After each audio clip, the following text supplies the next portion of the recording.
नैमिषारण्य तीर्थ में सोनक आदि 88,000 ऋषियों ने श्री सूत जी से पूछा कि हे प्रभु, इस कलयुग में वेद विद्या रहित मनुष्यों को प्रभु भक्ति किस प्रकार मिलेगी तथा उनका उद्धार कैसे होगा। हे मुनि श्रेष्ठ, ऐसा कोई तप कहिए जिसमें थोड़े समय से ही पुण्य प्राप्त होवे तथा मनवांछित फल प्राप्त होवे। यह कथा सुनने से हमारी इच्छा है। सर्वशास्त्र के ज्ञाता श्री सूत जी बोले, हे वैष्णव में पूज्य, आप सब ने प्राणियों के हित की बात पूछी है।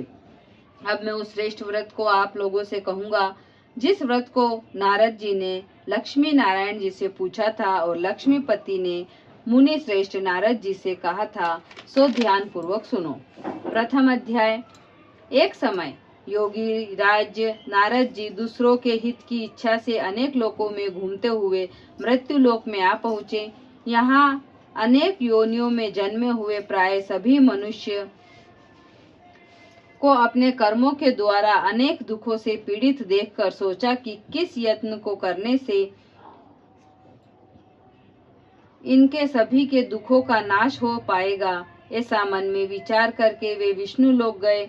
वहां श्वेत वर्ण और 4 भुजा वाले देव श्री ईश्वर नारायण को, जिनके हाथ में शंख चक्र गदा और पद्म थे, वरमाला पहने हुए थे, और देखकर स्तुति करने लगे कि हे भगवान, आप अत्यंत शक्ति से संपन्न हैं।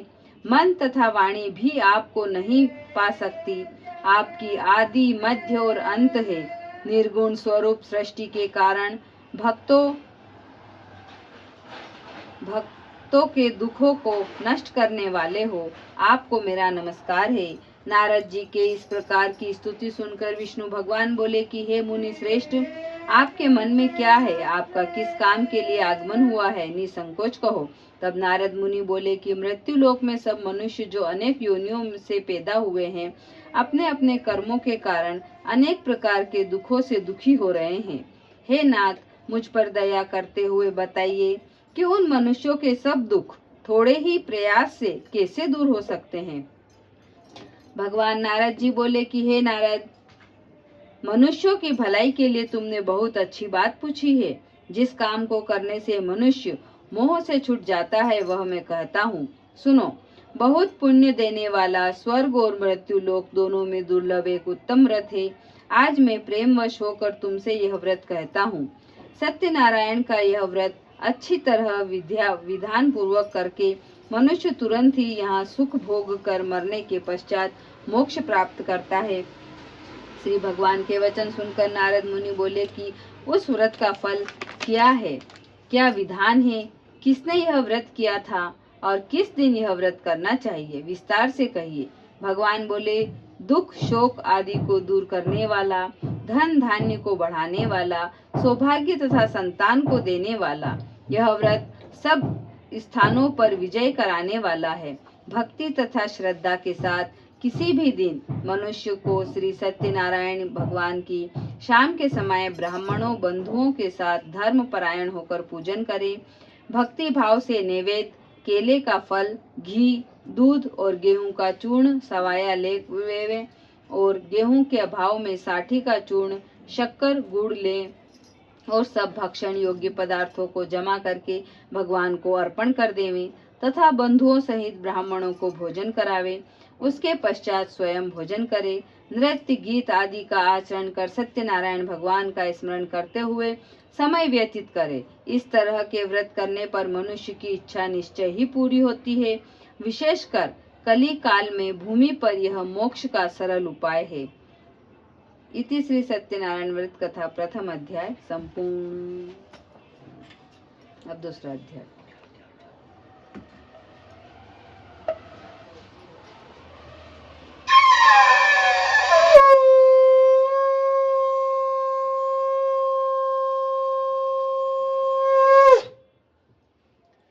दूसरा अध्याय। सूत जी बोले, ऋषियों, जिसने पहले समय में इस व्रत को किया है उसका इतिहास कहता हूँ, ध्यान से सुनो। सुंदर काशीपुरी नगरी में एक अत्यंत निर्धन ब्राह्मण रहता था। वह भूख और प्यास से बेचैन हुआ नित्य पृथ्वी पर घूमता रहता था।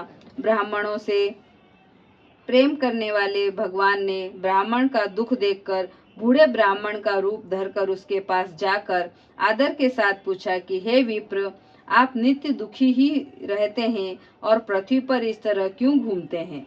श्रेष्ठ ब्राह्मणों के यह सब मुझसे कहो, मैं सुनना चाहता हूँ। ब्राह्मण बोला, मैं निर्धन ब्राह्मण हूँ, भिक्षा के लिए पृथ्वी पर फिरता हूँ।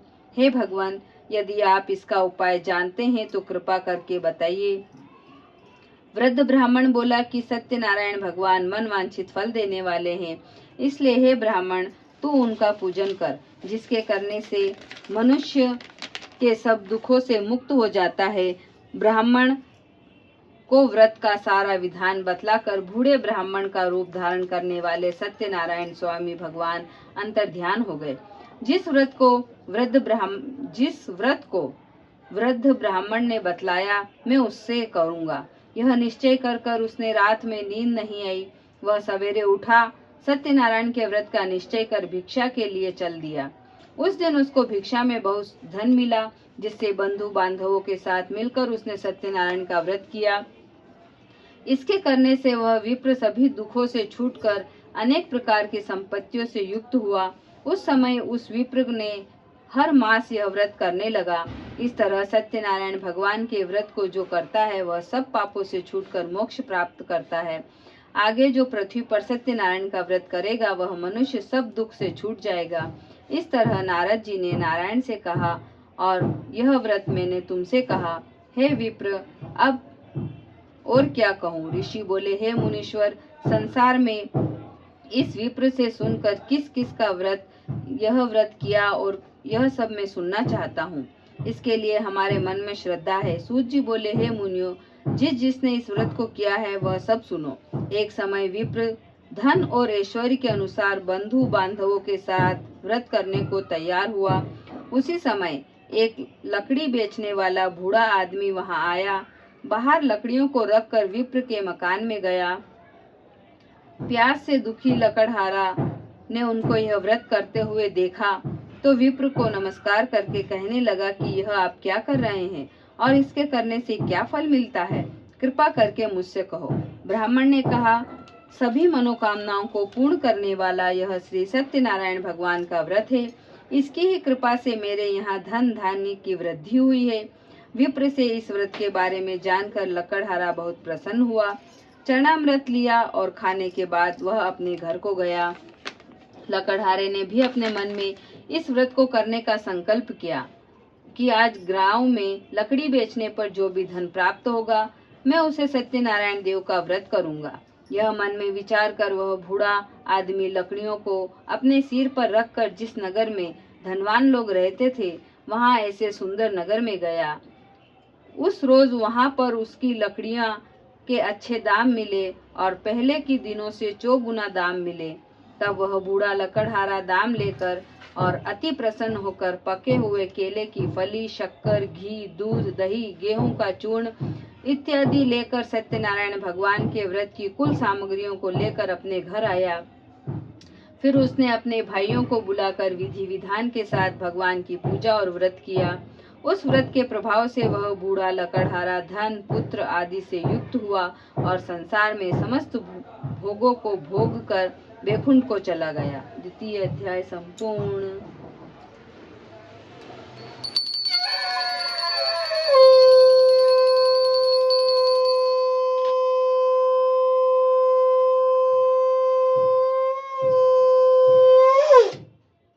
तीसरा अध्याय। सूत जी बोले, हे श्रेष्ठ मुनियों, अब आगे की कथा कहता हूँ, सुनो। पहले समय में उल्कामुख नाम का एक बुद्धिमान राजा था। वह सत्य वक्ता और जितेंद्रिय था। प्रतिदिन देव स्थानों पर जाता तथा गरीबों को धन देकर उनके कष्ट दूर करता था। उसकी पत्नी कमल के समान मुख वाली सती साध्वी थी। भद्रशिला नदी के तट पर उन दोनों ने श्री सत्यनारायण का व्रत किया। उस समय वहां एक साधु वैश्य आया। उसके पास व्यापार के लिए बहुत सा धन था। वह नाव को किनारे पर ठहरा कर राजा के पास आ गया और राजा को यह व्रत करते देखकर विनय के साथ पूछा कि हे राजन, आप भक्ति युक्त चित्त से यह क्या कर रहे हैं? मेरी सुनने की इच्छा है, सो आप मुझे बताइए। राजा ने बोला, हे साधु, अपने बांधवों के साथ पुत्र आदि प्राप्ति के लिए एक महाशक्तिमान सत्य नारायण भगवान का यह व्रत एवं पूजन किया जा रहा है। राजा के वचन सुनकर साधु आदर से बोला, हे राजन, मुझसे इसका सब विधान कहो, मैं भी यह कथा अनुसार इस व्रत को करूंगा। मेरे भी कोई संतान नहीं है। और ऐसा निश्चय करके राजा ने सारा विधान सुना और व्यापार से निवृत्त होकर वह आनंद के साथ घर गया। साधु ने अपनी स्त्री से संतान देने वाले उस व्रत का समाचार सुनाया और कहा, जब मेरे यहाँ संतान होगी तब मैं यह व्रत करूंगा। साधु के ऐसे वचन सुनकर उसकी स्त्री लीलावती ने कहा। एक दिन उसकी स्त्री लीलावती पति के साथ आनंदित होकर सांसारिक धर्म से प्रवृत्त होकर सत्य नारायण भगवान की कृपा से गर्भवती हो गई और 10वें महीने उसने एक सुंदर कन्या का जन्म हुआ। दिनों दिन वह इस तरह बढ़ने लगी जैसे शुक्ल पक्ष का चंद्रमा बढ़ता है। कन्या का नाम कलावती रखा गया। जब लीलावती ने मीठे शब्दों में अपने पति से कहा कि आपने जो संकल्प किया था कि आप भगवान का व्रत करूंगा, अब आप इसे करिए। साधु बोला, हे प्रिय, इसके विवाह के समय में यह व्रत करूंगा।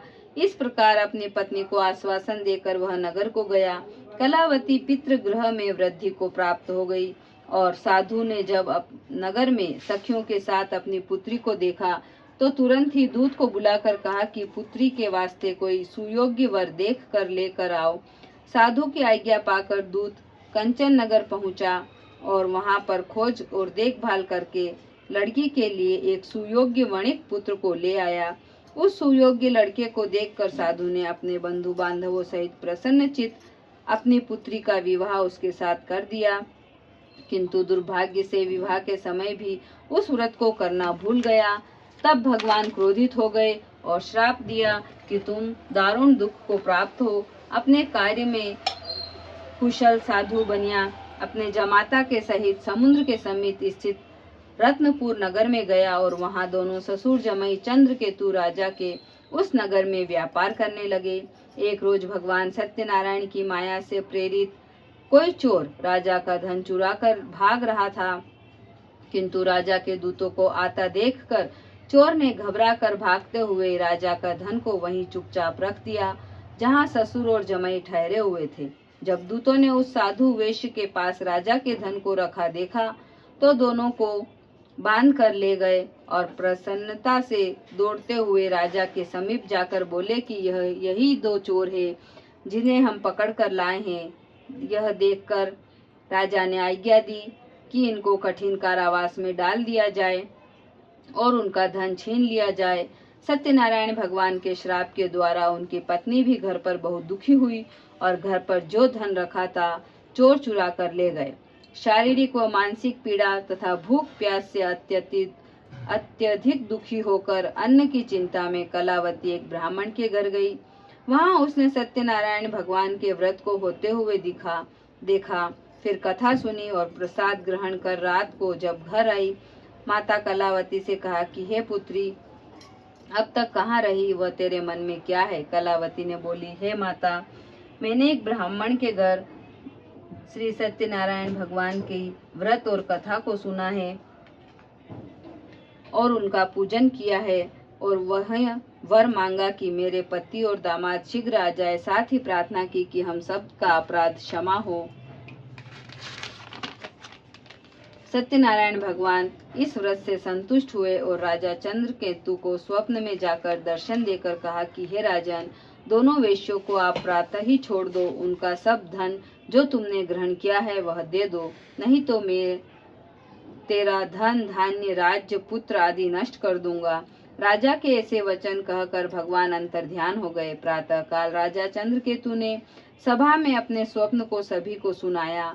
फिर दोनों वणिक पुत्रों को कैद से मुक्त कर सभा में बुलाया और दोनों ने आते ही राजा को नमस्कार किया। राजा ने मीठे वचनों से बोला, हे महानुभावों, भाविवश ऐसा कठिन दुख प्राप्त हुआ है, अतः अब आपको कोई भय नहीं है। ऐसा कहकर राजा ने उनको नए नए वस्त्र आभूषण पहनाए और उनको जितना धन लिया था उससे दुगना धन देकर आदर से विदा किया और दोनों वेश्य अपने घर चल दिए। सत्यनारायण व्रत कथा का 3य अध्याय संपूर्ण।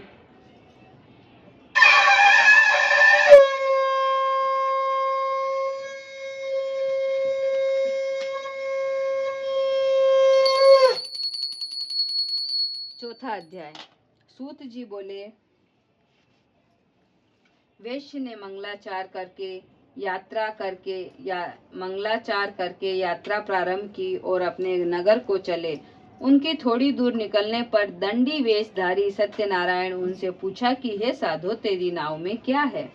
अभिमानी वणिक हंसता हुआ बोला, हे दंडी, आप क्यों पूछते हो? क्या मेरा धन लेने की इच्छा है? मेरी नाव में तो बेल और पत्ते भरे हैं। वैश्य का ऐसा कठोर वचन सुनकर भगवान ने कहा, तुम्हारा वचन सत्य हो। दंडी ऐसा कहकर वहां से दूर चले गए। कुछ दूर जाकर समुद्र किनारे बैठ गए। दंडी के जाने पर वैश्य ने नित्य क्रिया करने के बाद जब नाव को ऊंची उठी देखा तो अचंभित होकर नाव में बेल पत्ते देखकर मूर्छित होकर जमीन पर गिर पड़ा। फिर मूर्छा खुलने पर अत्यंत शोक प्रकट करने लगा। तब उसके दामाद ने कहा कि आप शोक न करें, यह दंडी का श्राप है, अतः उनकी शरण में चलना चाहिए, तभी हमारी मनोकामना पूरी होगी। दामाद के ऐसे वचन सुनकर दंडी के पास पहुँचे और अत्यंत भक्ति भाव से नमस्कार करके बोले, मैंने आपसे असत्य वचन कहे थे, उसके लिए क्षमा करें। ऐसा कहकर महान शोकातुर होकर वह रोने लगा। तब दंडी भगवान बोले, हे वणिक पुत्र, मेरी आज्ञा से तुम्हें बार बार दुख प्राप्त हुआ है। तूने जो मेरी पूजा से विमुख हुआ है। साधु बोला, हे भगवान, आपकी माया से ब्रह्मा आदि भी आपके रूप को नहीं जानते, तो मैं अज्ञानी कैसे जान सकता हूँ? आप मुझ पर प्रसन्न होइए, मैं सामर्थ्य के अनुसार आपकी पूजा करूँगा। मेरी रक्षा करो और पहले के समान नौका में धन भर दो। उसके भक्ति युक्त वचन सुनकर भगवान प्रसन्न हो गए और इसकी इच्छा उसे इच्छा अनुसार वर देकर अंतर ध्यान हो गए। तब उन्होंने नाव में आकर देखा कि नाव धन से परिपूर्ण है। फिर वह भगवान सत्यनारायण का पूजन कर साथियों सहित अपने नगर को चला। जब अपने नगर के निकट पहुंचा तब दूत को घर भेजा और दूत ने घर जाकर यह बताया कि उनकी स्त्री को नमस्कार करके कहा कि साधु अपने दामाद के साथ नगर के समीप आ गए हैं। ऐसा वचन सुनकर साधु की स्त्री ने बड़े हर्ष के साथ सत्यदेव भगवान के पूजन कर पुत्री से कहा कि मैं अपने पति के दर्शन को जाती हूँ, तू कार्य पूर्ण कर शीघ्र आ जाना। माता के ऐसे वचन सुनकर कलावती प्रसाद छोड़कर पति के पास गई। प्रसाद की अवज्ञा करने के कारण सत्यदेव भगवान रुष्ट हो गए और उसके पति को नाव सहित अंतर ध्यान कर दिया और पानी में डुबो दिया। कलावती अपने पति को न देखकर रोती हुई जमीन पर गिर पड़ी और इस तरह नौका को डूबा हुआ देखकर, कन्या को रोता हुआ देखकर साधु दुखित होकर बोला, हे प्रभु, मुझसे या मेरे परिवार से जो भी भूल हुई हो उसे क्षमा करें। उसके दीन वचन सुनकर सत्यदेव प्रसन्न हुए और आकाशवाणी हुई कि हे साधु, तेरी कन्या मेरे प्रसाद को छोड़कर आई है, इसलिए इसका पति अदृश्य हुआ है। यदि वह घर जाकर अपने प्रसाद खाकर लौटे तो इसे पति अवश्य मिलेगा। ऐसी आकाशवाणी सुनकर कलावती ने घर पहुंचकर प्रसाद खाया, फिर आकर पति के दर्शन किए। तत्पश्चात साधु ने बंधु बांधवों सहित सत्यदेव भगवान का विधि विधान पूर्वक पूजन किया और इस लोक में सुख भोग कर अंत में स्वर्ग लोक को गया। इति श्री सत्यनारायण व्रत कथा 4th अध्याय संपूर्णतम।